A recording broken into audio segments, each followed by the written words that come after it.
Okay, let's proceed. What are internal controls? Okay, so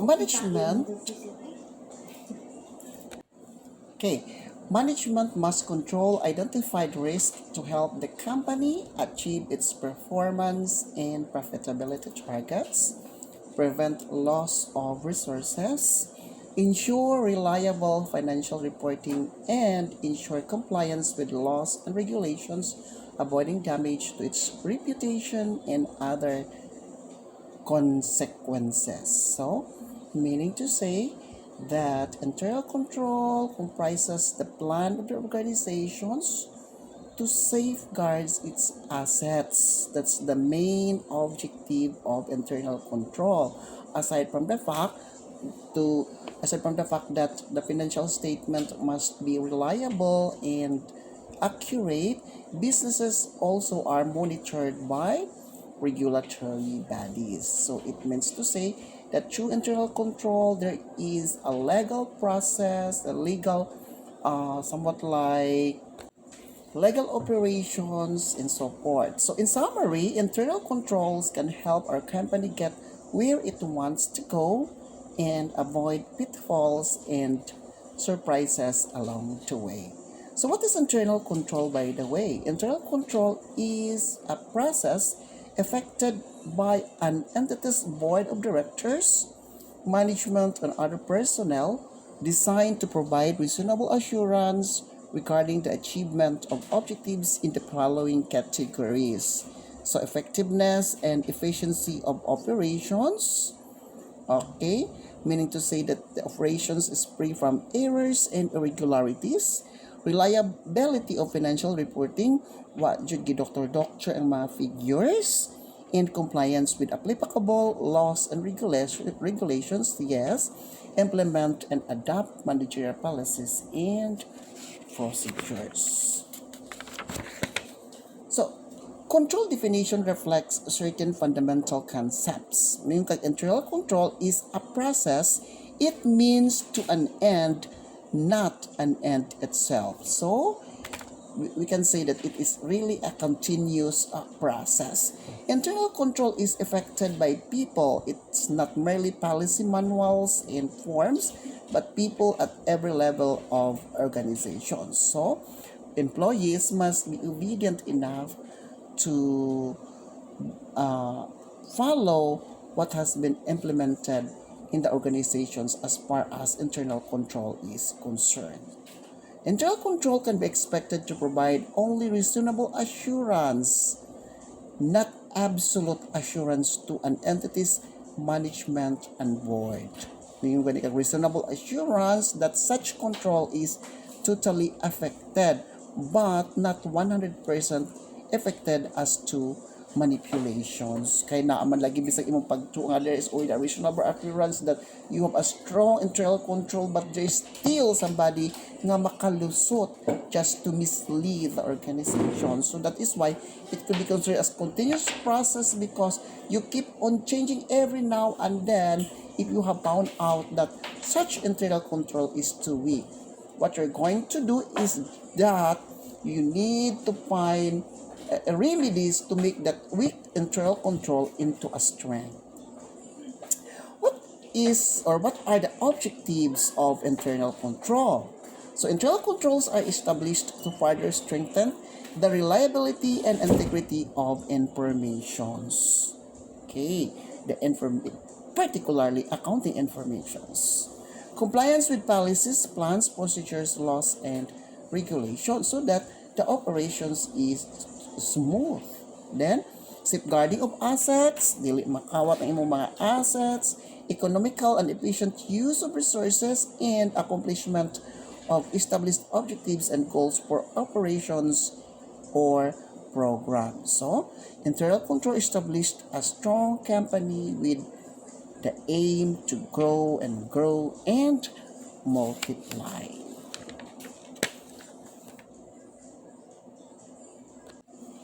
Okay, let's compare the internal control myths and facts. So myth ko no, Internal control starts with a strong sets of policies and procedures, but the fact is, internal control starts with a strong control environment. So, it is just only a myth that you believe that internal control starts with a sets of strong policies and procedures, because even if you believe that your policies are strong and your procedures are strong, still there could be somebody who can mislead organizations na agapoy makalusot for defalcations, misappropriations. But the fact is, internal controls start with a strong environment. Strong environment considering the fact that there is a total cooperations on how you're going to uh, make your control very effective by being watchful from each other. So internal control, that's why we have internal auditors. While internal auditors play a key role in the system of control, management is the primary owner of internal control. Sometimes the work of the internal auditor is not enough because internal audit needs to have as skills and capabilities to perform the audit. There are other internal auditor who cannot uh, find the errors and irregularities, especially if the perpetrator knows how to conceal everything. So, internal audit is a talent, it has skills that you'll be able to penetrate into the organization. Somewhat like it is one of the hardest work nga dapat it needs to have a proper training. Kaya ang internal control is the one who are going to check the strength of your internal control. So internal control is a finance thing, but internal control is an integral to every aspects of business. It is not just only to internal matters, because you have not only to look for the implementations of internal control on the accounting department, but all aspects, because everything needs to be given a control. Internal controls are essentially negative, like a list of thou shall nots. But internal control makes the right things happen for the first time. Because as well see, you have to encourage adherence to prescribed managerial policies and procedures. There is an internal control, but because the company has a manual for every employees must have to follow. The internal control is there so that we'll be able to do all the right things for the benefit of the organization. So internal controls take time away from the core activities of making products, selling, and serving customers. But the fact is, internal control should be built into, not onto, business processes. Yes, because the internal control is intended to control all the organizational, all the company's activities from the very foot to the very head, from a little transactions to a huge transactions. What is important that you will be able to penetrate on how you're going to conduct your control. So that is the main task now of a controller. You must be there as a controller in order to keep hold what is right for the organization.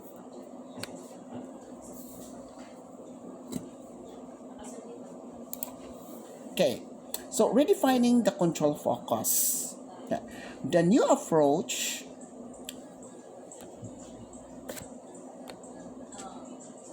The new approach to controlling business risk may be characterized by new rules of prevent and monitor and build in quality, as opposed to the old rules of detect and correct and inspect in quality. This means a paradigm shift in traditional viewpoints of control, as illustrated in the following table. Natay table no, old and the new paradigm. So may only auditors and treasury are concerned about risk and control. That was before. Nowadays, everyone, including operations, is concerned about managing risk. That is true because everyone in the organization must be concerned on how the flow of operations is to be done. Everybody in the organization must be watchful with each other so that everyone will perform their task in a right way. Okay? So fragmentation, every functions and department does its own thing. More na sa murag silo management, kumbaga unified collaborations and somewhat like they are independent from each other, which is not correct nowadays because business risk assessment and control are focused and coordinated with senior level oversight. The senior down to the subordinate down to the next level, they will be the one to monitor what has been doing in the operations. It is not just kanila akong department, alin ako mo focus. I have to focus on where the department that I have to assign. It is not that way. So no business risk control policies, but formal business risk control policy approved by management and the board. There must be a specific formal business risk control must be implemented in the organizations. There must be somewhat like a management that would have a concern on how the operations must be done. Then inspect for and detect business risk and react to it. That was the old one. But anticipate and prevent. Wa pa mo gawas kay may kintahay nga the internal auditor is there to look for an error, to detect for the misappropriations, to discover fraud. That was long time ago. But now, they have to attest the functions that we need to anticipate and prevent the occurrence of that particular fraud. I have to work as an internal auditor in order to give strength to the internal control so that there will be no more fraud. So, if we have to think it over, the internal control has been established for the organizations for the smooth running of business. What na fraud, what na kawat, what na misappropriation, so on and so forth na makalusot. Okay? But if naamagkasya po employee nga bright kaadyo kung saan pag-conceal sa mga irregularities, makalusot lamang hapon. So on that very point, kinanglan you as an internal auditor must have to look for a recommendations on how that particular weak points of internal control will be changed so that this will become strength to the operations. Aron next time, what na makalusot. Diba? So, ineffective people are the primary source of business risk. But that is not true anymore. But what is a risk contributor is those are the ineffective processes. Ineffective processes are the primary source of business risk. That is very true. It's not the people, but the process, because the people will only have to apply what they learn from that particular policies. But if your process, but if your policy, but if your implementations is somewhat ineffective, that is a risk to a business.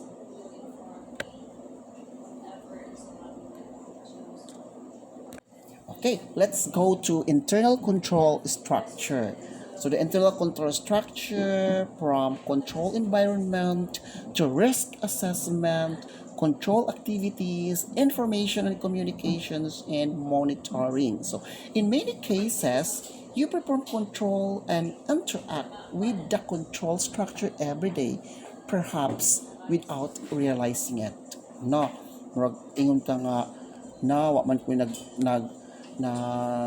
nag-monitor, but wa ka naka-realize ka nag-monitor na dahil ka. No, mayroon gani kag monitor, you need to have a monthly reviews of the performance report. There is an internal audit functions. You have to review the performance of the sales department. You need to monitor the performance of the kanang marketing department, and that is very important that you need to know, because when you say internal control or internal audit, it is not just you are examining the financial aspect of the company, but you need also to determine on how the performance of the business as a whole has been done. Okay, let's discuss this one by one. When I say control environment, but okay, I think basta ko na ninyo there are, these are self-explanatory. The control environment, the risk assessment, control activities, informations and communications, and monitoring. You have to read that one by one. What is important that you know that this five is the internal control structures. There is need to be well aware of what is in the informations and communications. Kanang isang mga visions and value survey, the reporting, the corporate communications, like kanang mga meetings and okay, so continue na lang na siya read ha. Okay, now let's proceed to control techniques. Okay, so control techniques. Prevention techniques are designed to provide reasonable assurance that only valid transactions are recognized, approved, and submitted for processing. Therefore, many of the preventive techniques are applied before processing activity occur. In most situations, preventive techniques are likely to be more effective in a strong control environment when management authorization criteria are well defined and properly communicated.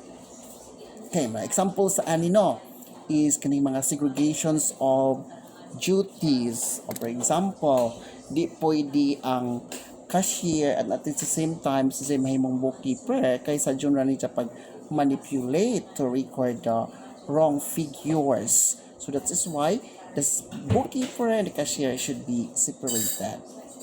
Inana na siya ha. Then business systems integrity and continuity controls like the applications design standards, change control, security control, system backups, and recovery. Then physical safeguard and access restriction controls, of course, na mga kakita mo aning mga accounting department is a restricted area. Naputay ato na nga only personnel can enter in this particular area na mga inana. Okay? Then effective planning and budgeting process nga naman nga nang kinahanglan man ay budget.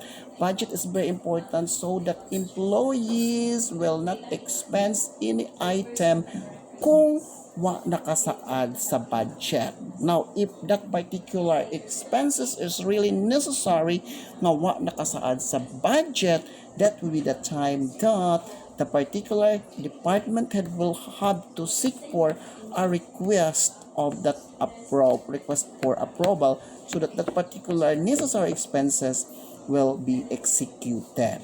Okay? So budget the importante kay aron di magpataka-taka o gasto si department head.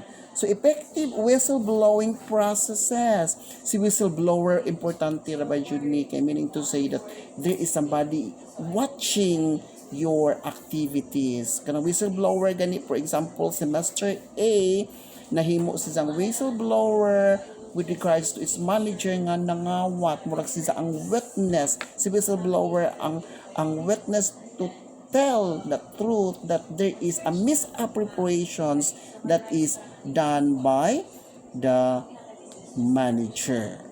Okay? So dapat inana nga mga technique. Okay, detection techniques. So, talent ra ba to detect the misappropriations. There are many internal auditors that misappropriations or defalcations already exist, but they cannot find it. They are like that. So, decision techniques. Good afternoon. Okay, guys.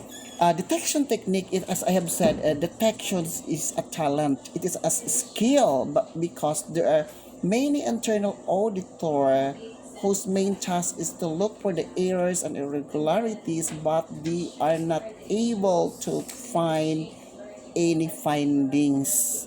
Maybe because they are not well trained, maybe because there are lack of knowledge, maybe because the lack of techniques, and therefore their job is wasted. Still, the erring employees can continue to misappropriate just because the internal auditor does not have the talent to perform his job very well. So, you have to read more examples on what are the detection techniques. Example number 1, the reconciliations of batch balance report to control logs maintained by originating department.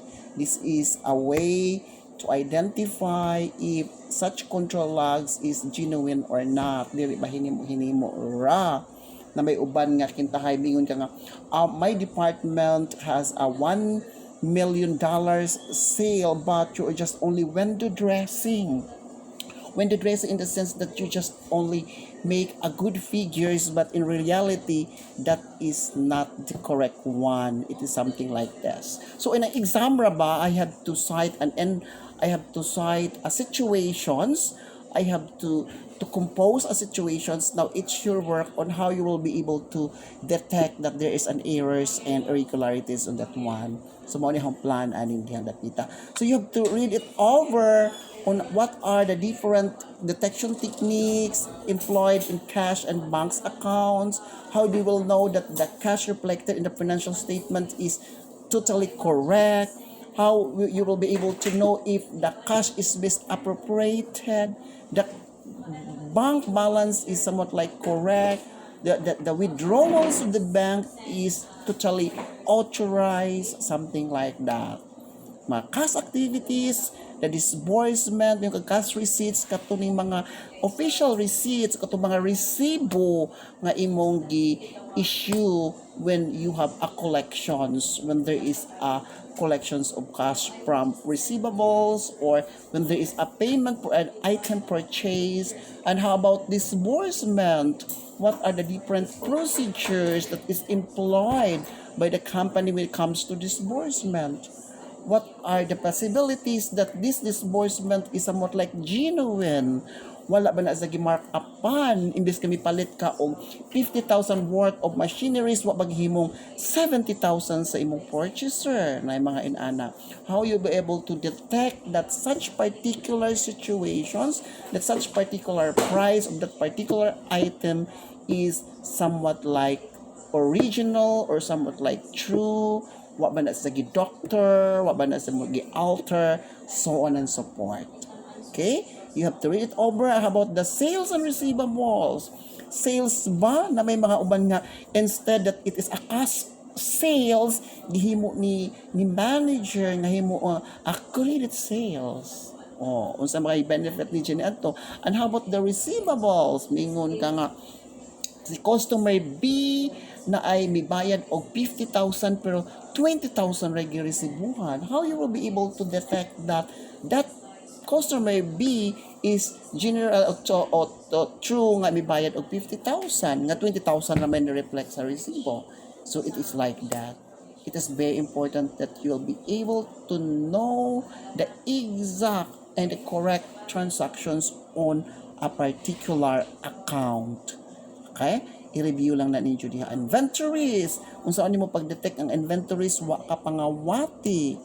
What you're going to do, mo conduct ba kag physical count, and then you need to reconcile the records and the actual inventory. Mingod kintahay ka computers nga rin sa record na pay napu kabuok, but in the physical count there are only 7 that is present. Where is the 3? So in ana ang control. You need to locate, you need to look asa ang missing item. And if there are missing items nga imong na-found out, of course, as an internal auditor, you must have to reflect that in your audit findings. Naarabay uban nga, nakadungog na mo yung uban nga, gibadyaran ng auditor, mauwa siya mo disclose sa correct figure. Mingon kintahay nga, si cashier nangawat og 2 million. And then ni-audit diha si Auditor B. Pero si Auditor B, wa gadyon mo disclose nga there is a 2 million misappropriations by the cashier just because si Auditor B gitaghaan og 100,000 aron dili naman mutugan sa iyang report na mga inana nga pamaagi. So if that case will happen, if that case, what you're going to do and how you're going to conduct an audit so that you'll be able to discover any misappropriations committed by the branch. Okay? So you need to review this until the end. Okay? I think this is all for today, and wait for a short quiz with regards to related to our discussions. Okay guys, bye.